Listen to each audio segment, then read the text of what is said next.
Hallelujah. सबको जय मसीह की। मैं परमेश्वर धन्यवाद करते हैं आज के इस दिन के लिए कि एक बार फिर से हम सभी को यहाँ पर उपस्थित किया है। हम जितने भी हैं परमेश्वर की महिमा किया और ये समय है कि हम लोग उसके वचन को सुनेंगे। मेरे साथ फिलिपियों नया नियम फिलिपियों उसका पहला अध्याय और उसकी 27 से लेकर के हम लोग 29 तक देखेंगे 3 आयतों को। केवल इतना करो कि तुम्हारा चाल चलन मसीह के सुसमाचार के योग्य हो कि चाहे मैं आकर तुम्हें देखूं चाहे न भी आऊं, तुम्हारे विषय में यह सुनूं कि तुम एक ही आत्मा में स्थिर हो और एकचित होकर सुसमाचार के विश्वास के लिए परिश्रम करते रहते हो और किसी बात में विरोधियों से भय नहीं खाते। यह उनके लिए विनाश का स्पष्ट चिन्ह है, परंतु तुम्हारे लिए उद्धार का, और यह परमेश्वर की ओर से है, क्योंकि मसीह के कारण तुम पर यह अनुग्रह हुआ कि न केवल उस पर विश्वास करो पर उसके लिए दुख भी उठाओ। यह संदेश आज फिलिपियों 1 का पहला अध्याय उसके 27 से 29 तक है, जिसमें हमने इस बात को देखा और पढ़ा और आपने सुना भी है। आप दोबारा भी इसको अपने घर पे पढ़ के विचार कर सकते हैं। हमारा आज का जो विषय है, प्रभु में फूलों के रास्ते ना ढूंढें। प्रभु में आप सोचते होंगे कि फूलों के रास्ते ही मिलेंगे हमें उस पर चलने के लिए। इसलिए मेरा जो विषय है कि प्रभु में आने के बाद जो रास्ते आप ढूंढ रहे हो वो हमेशा आपको फूल वाले रास्ते नहीं मिलेंगे, जिसमें आपको कंकड़ न चुभे या कोई कांटे न चुभे। तो इसका मतलब है फूलों के रास्ते प्रभु में ना ढूंढें। और इसे अब समझने के लिए आपको ध्यान देना पड़ेगा वचन। इसके अंदर जैसा पहली बात है वो कहता है 27 आयत में लिखा हुआ है, केवल इतना करो कि तुम्हारा चाल चलन मसीह के सुसमाचार के योग्य हो कि चाहे मैं आकर तुम्हें देखूं चाहे न भी आऊं, तुम्हारे विषय में यह सुनूं कि तुम एक ही आत्मा में स्थिर हो और एक चित्त होकर सुसमाचार के विश्वास के लिए परिश्रम करते रहते हो। कौन सा सुसमाचार? कौन सा सुसमाचार? जिस पे आपने विश्वास किया वो सुसमाचार जो क्रूस का है, जिस पे तुमने विश्वास किया उसके लिए तुम्हें परिश्रम क्या करना है। अब आपको ये बात समझनी है। आप समझ में आ रहा? कैसा परिश्रम? क्या परिश्रम? जिसके लिए कहते हैं पौलुस, वो समझा रहे हैं कि तुम्हारा चाल चलन सुसमाचार के योग्य होना चाहिए। और कौन सा सुसमाचार? मसीह का सुसमाचार, क्योंकि कोई और दूसरा सुसमाचार है ही नहीं। कोई और दूसरा सुसमाचार नहीं है प्रियो। स्थापित है क्योंकि मसीहा एक बार आया, उसके आने की भविष्यवाणी कि मरने के विषय में कि वो मानव जाति का पाप ले करके क्रूस पे चढ़ाया जाएगा, मारा जाएगा, गाड़ा जाएगा और तीसरे दिन मुर्दों में से। ये सुसमाचार है। और जो कोई सुसमाचार पर विश्वास करेगा वो नाश न होगा परंतु अनंत जीवन पाएगा। ये अपने दिमाग में रख लो, दिल और दिमाग में रख लीजिए कि ये सुसमाचार है। पौलुस यही बात ये कहना चाह रहे हैं कि भाइयों मैं तुम्हारे पास आऊं या न आऊं, मैं बहुत दूर रोम में हूं, कई हजार किलोमीटर दूर हूं, लेकिन मैं आपसे आग्रह करता हूं कि आप लोगों का स्वभाव, आप लोगों का चाल चलन प्रभु के इस सुसमाचार के अनुसार होना चाहिए। मत्ती, मरकुस, लूका और यूहन्ना, जो प्रभु ने शिक्षा दिया है, जो प्रभु यीशु मसीह ने जी उठने के बाद कहा था कि जो कोई विश्वास करे उन्हें पिता, पुत्र और पवित्र आत्मा के नाम से बपतिस्मा दो और उन्हें वो सारी बातें मानना सिखाओ जो मैंने सुसमाचार में सिखाया है। सारी बातें मानना सिखाओ और उसके अनुसार चलना सीखें। उस पर सिर्फ सुनने वाले नहीं बल्कि चलने वाले भी बनो। तो पहली बात था फिलिपियों के अंदर और 27 में कहता है कि प्रभु की सी चाल चलो, सुसमाचार के अनुसार, मसीह के सुसमाचार के योग्य तुम चलो। और दूसरी बात वो है 28 आयत में, और किसी बात में विरोधियों से भय नहीं खाते। और आगे क्या लिखा है, यह उनके लिए विनाश का स्पष्ट चिन्ह है, परंतु तुम्हारे लिए उद्धार का, और यह परमेश्वर की ओर से है प्रिय। अब आप देख लीजिए, उनके लिए क्या है, विनाश, देखिए हम विश्वास करने वालों के लिए उद्धार। और यही तो चाहिए, यही तो लेने आए हैं प्रभु के पास। या मकान की अपेक्षा थी आपको, जमीन की अपेक्षा थी, 4 व्हीलर की, 2 व्हीलर की, प्रॉपर्टी, सोने चांदी की अपेक्षा थी कि प्रभु के पास जाने के बाद हमें ये सब मिल जाएगा। अरे जो मसीह के पास नहीं है उनके पास सब कुछ है, और आपसे कहीं ज़्यादा है। जो दुनियावी लोग हैं उनके पास और ज़्यादा है, तो फर्क कहाँ है? आप बताइए, उनमें और हम में फर्क क्या है, बताओ। उनके पास उद्धार नहीं है, ये शब्द होना चाहिए आपके पास, सीधे उनके पास उद्धार नहीं है। दुनिया का धन दौलत चाहे जितना हो जाए, समझ में आया, जितना भी हो जाए, प्रॉपर्टी हो जाए, ये हमारे जीवन की जरूरत है, होना चाहिए, बुराई नहीं है। खूब धनवान बन जाओ, पैसे वाले, सोना चांदी जितना भी होना चाहिए खूब ले लो, लेकिन अगर उद्धार नहीं है तो प्रभु का वचन कह रहा है दूसरी बात में कि भय न खाना, भय न खाना, क्योंकि विरोधियों से भय नहीं खाने के लिए कह रहा है, इसलिए कि ये उनके लिए विनाश का कारण है। लेकिन हम लोग भय नहीं खाएंगे, प्रभु में चलेंगे, विश्वास योग्यता में चलेंगे, तो परमेश्वर कहता है ये तुम्हारे लिए उद्धार है। और इस उद्धार को तुम पकड़े रहो, इस उद्धार को तुम थामे रहो। हमारे जीवन में आज भय देने वाले बहुत से हैं, धमकी देना, रास्ता रोकना। हम लोग डर करके बहुत से कलीसियाओं में लोग कलीसिया में जाते नहीं हैं, गवाही नहीं देते हैं, क्योंकि डर आ गया। प्रभु ने कहा भय मत खाओ, क्योंकि आज सताव जब आएगा, आप लोगों को मालूम है, जब सताव आएगा, परेशानी आएगी, तब क्या होगा उस समय? मसीह में बने रहेंगे लोग, थोड़े क्लेश ही पाते ही लोग छोड़ देंगे मसीह को। हमारे जीवन में परमेश्वर ऐसा बता रहा है कि वक्त ऐसा आएगा, इसीलिए कह रहा भय मत खाओ। अगर तुम निडर होकर परमेश्वर में बढ़ रहे हो, चल रहे हो, तो ये तुम्हारे लिए उद्धार है। क्लेश आता है, परेशानी आएगी, गरीबी आएगी, या कई ऐसी विपत्ति भी आ सकती है। आप लोग, मैंने बोला था कि प्रभु यीशु मसीह में फूलों के रास्ते मत ढूंढो, क्योंकि अगर आप बाइबल ठीक से पढ़ने वाले लोग हो, बाइबल को सुनने वाले लोग हो, तो आप देख लीजिए जितने लोग महान बने हैं उनके जीवन में दुख आया है। उनके जीवन में आपने यीशु मसीह के बारे में देखा, यीशु मसीह के बारे में क्या लिखा है? वो उसके बारे में लिखा है, वो दुख उठा उठा करके क्या हुआ, स्वर्ग का सिंहासन प्राप्त कर लिया। परमेश्वर ऐसा कह रहा है। इसलिए हम लोग आखिरी आने के बाद प्रभु में हम फूलों के रास्ते ढूंढते हैं कि हमारे रास्ते में किसी भी प्रकार का कोई कंकर भी नहीं है। तीसरी बात हम लोग देखते हैं, मसीह के कारण दुख उठाना। 29 आयत में देखिए, क्योंकि मसीह के कारण तुम पर यह अनुग्रह हुआ कि न केवल उस पर विश्वास करो, पर उसके लिए दुख भी उठाओ। अब यहाँ पे मुख्य बातें हैं।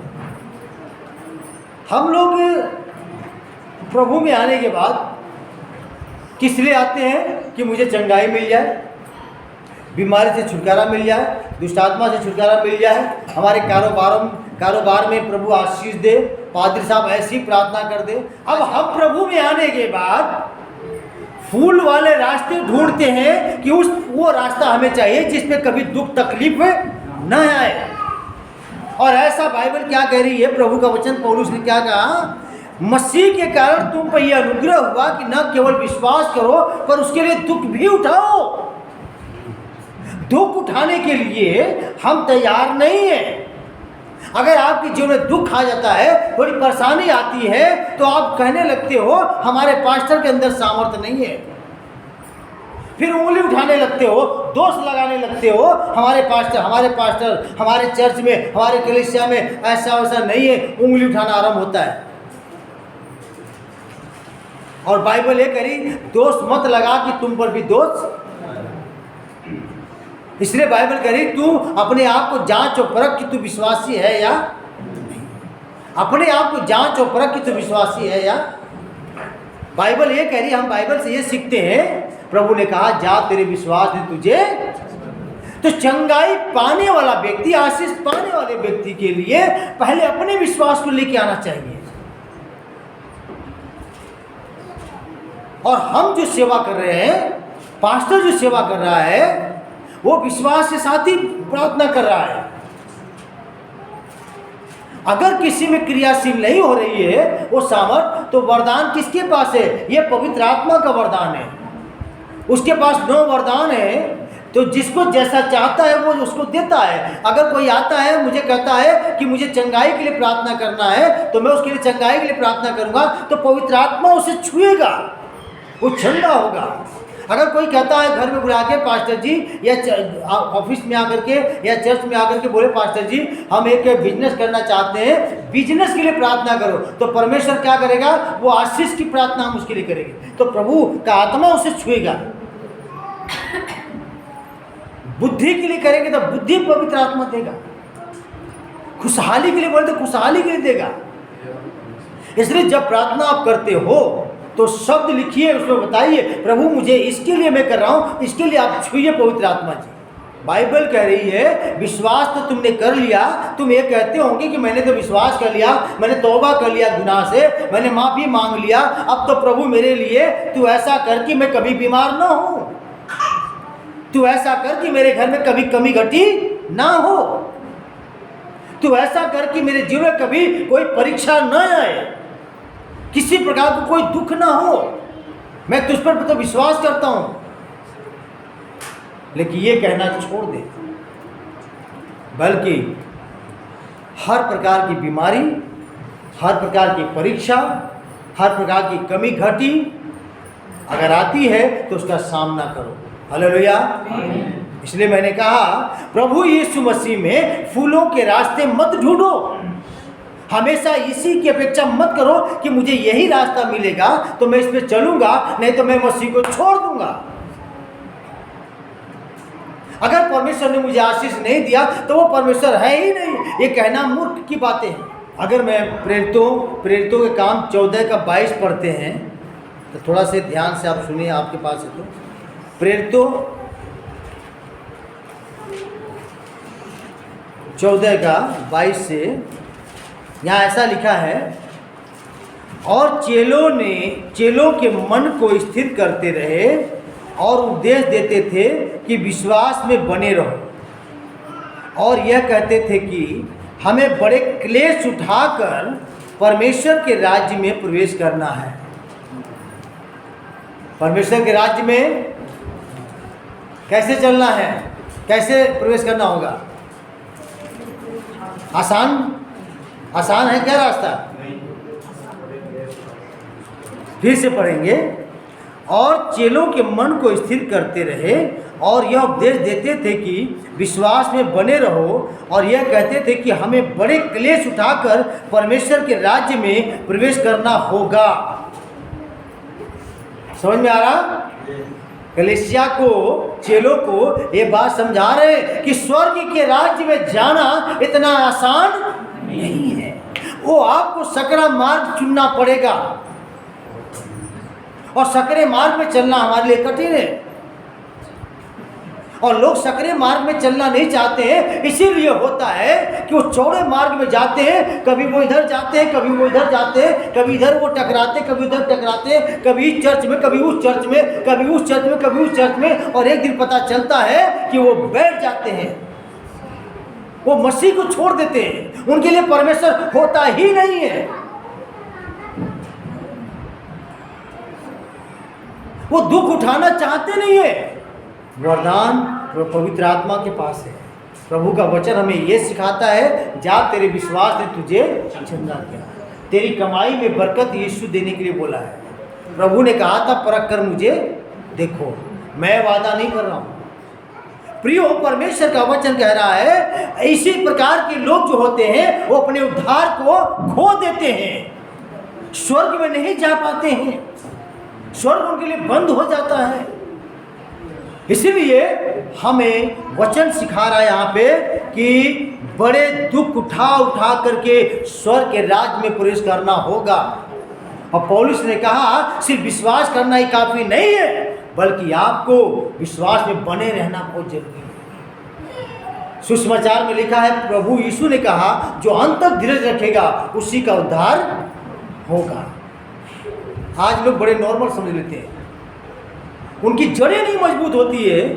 जिन लोगों की जड़ें मजबूत नहीं है, वही लोग हैं जो 4 महीना 6 महीना 2 साल 3 साल चलते हैं, फिर इधर उधर भागते रहते हैं, फिर उसके बाद वो घर में बैठ जाते हैं, फिर उनके लिए यीशु नहीं होता है, क्योंकि वो प्रभु में सिर्फ इसलिए आए थे कि मेरे पास तमाम प्रकार की आशीषें उड़ेल दे परमेश्वर, ऐसी उड़ेल दे कि कभी कोई कमी ना हो। अगर नहीं देगा तो क्या परमेश्वर नहीं है? दूसरा तिमुथियुस 3 का 12 से 15 यहाँ लिखा है, पर जितने मसीह यीशु में भक्ति के साथ जीवन बिताना चाहते हैं वे सब सताए जाएंगे। हालेलुया, हालेलुया, सताए जाओगे। तैयार हो? अजीत, तैयार हो सताए जाने के लिए? फूलों के गद्दों पे चलने के लिए नहीं, गुलाब के खेतों में होकर गुजरने के लिए नहीं, ऊंट कटारों के बीच में से चलना होगा। जो भक्ति के साथ, जो भक्ति का जीवन जीना चाहते हैं। भक्त कौन है?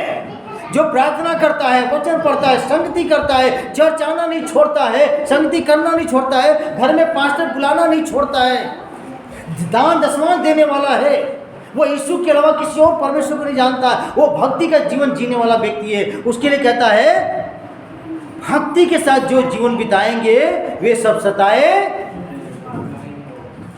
लेकिन जो भक्ति का जीवन नहीं जिएगा वो चुपके से निकल जाएगा, कहेगा मैं क्यों दुख उठाऊं। जो सही रीति से परमेश्वर को जानते हैं, जिनकी जड़ें प्रभु में हैं, मजबूत है, वो चाहे कोई भी विपत्ति आए, कोई भी परेशानी आए, चाहे गरीबी क्यों न आ जाए, हमें और आपको इन वचनों को समझना है। और जैसे पौलुस ने इस जगह पे कहा है कि तुम्हें प्रभु से चाल चलनी है।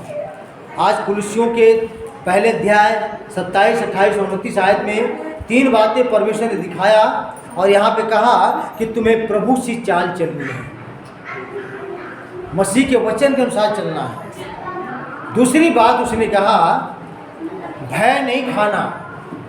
अगर तुमने भय खा करके, डर करके छोड़ दिया मसीह को, तो तुम उद्धार प्राप्त नहीं करोगे। तीसरी बात प्रभु ने कहा, मसीह के कारण दुख उठाना। मसीह के कारण दुख उठाना। कई प्रकार से समस्या आएंगी, परेशानी आएंगी, हो सकता है आपकी प्रार्थनाओं का जवाब नहीं मिलेगा, लेकिन निराश नहीं होना। सताए जाओगे, तुमसे छीन लिया जाएगा, तो क्या मसीह नहीं होगा? क्या मसीह को छोड़ देंगे? नहीं, बल्कि परमेश्वर का वचन कह रहा है कि तुम उसमें बढ़ते जाओ। प्रभु हम सभी को ये बात अपना वचन सिखाना चाहता है, समझाना चाहता है। जो छोड़ देते हैं, जो चले जाते हैं, वो अपनी ही कमियों के कारण जाते हैं। और आज परमेश्वर इस वचन के द्वारा हम सबको बहुत ऐसे आशीष दे।